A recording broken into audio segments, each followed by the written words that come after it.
বুধবার সন্ধ্যায় চাঞ্চল্য ছড়ালো হুগলির কানাইপুরে। প্রকাশ্যে ধারালো অস্ত্র দিয়ে নৃশংসভাবে কুপিয়ে জখম করা হলো তৃণমূল পঞ্চায়েত সদস্য পিন্টু চক্রবর্তী ওরফে মুন্নাকে।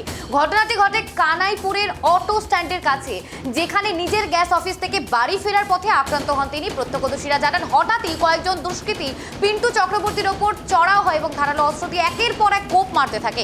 তার একটি হাত গুরুতরভাবে জখম হয়, প্রায় বিচ্ছিন্ন হয়ে যায়। সঙ্গে সঙ্গেই তাকে স্থানীয় কানাইপুর হাসপাতালে নিয়ে যাওয়া হয় এবং সেখান থেকে অবস্থার অবনতি হওয়ায় কলকাতায় স্থানান্তরিত করা হলে মৃত্যু হয় তৃণমূল নেতার। এই ঘটনায় এলাকায় ব্যাপক উত্তেজনা ছড়িয়েছে, আতঙ্কিত স্থানীয় ব্যবসায়ীরা।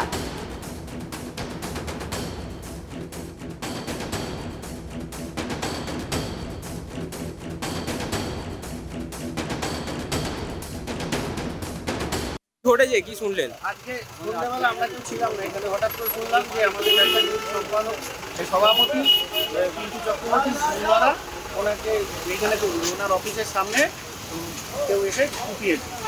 আচ্ছা, একটা হাত কেটে বাকি হয়ে গেছে। দুঃখজনক ঘটনা এবং খুব ভয়াবহ ঘটনা। আমি সিসিটিভি ফুটেজে ধরা পড়েছে, দেখছিলাম। এইমাত্র আমাদের সিপি সাহেবও এসছেন, চন্দননগর কমিশনারেটের সিপি সাহেবও এখানে এসছেন, উনি নিজে ইনভেস্টিগেশন করছেন।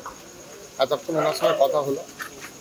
আমার সঙ্গে এই ব্লকের প্রেসিডেন্ট নিখিলবাবু আছেন, নিখিল চক্রবর্তী। ঘটনাটা ওনার এটা গ্যাসের ডিলারশিপ, ওনার ঠিক দোকানের সামনে যে মুহূর্তে আমি দেখলাম যে বাইকে উনি উঠছেন, পেছন দিক থেকে দুজন এসে ঘাড়ে প্রথমে, তারপরে হাতে এবং তারপর সারা শরীরে অজস্র ভোজালির কোপ মারতে শুরু করলো। গ্যাস গোডাউনের থেকে বাইকে করে বেরোচ্ছিলেন, সে সময় একাধিক দুজনকে দেখতে পাচ্ছি আমরা, যেটা শুনলাম। তো তারা এসে ওনাকে আঘাত করে কোনো ধারালো অস্ত্র দিয়ে। উনি গুরুতর আহত হয়েছেন, ওনাকে ট্রিটমেন্টের জন্য হাসপাতালে নিয়ে যাওয়া হয়েছে, কলকাতার একটা পিজিতে খুব সম্ভবত, ওখানে আমাদের লোকও গেছে। আর বাকি যে ঘটনা ঘটেছে সেটা আমরা তদন্ত করে দেখছি। কাউকে কি এখন আইডেন্টিফাই করা গেছে? না, আমাদের চেষ্টা চলছে, আমরা ডিটেক্ট করে ফেলবো। তো একেবারে ভর সন্ধ্যার বেলায় এখানে ইনসিডেন্ট ঘটেছে। আমরা প্রত্যক্ষদর্শী বা যা যা এভিডেন্স আছে সেগুলো দেখে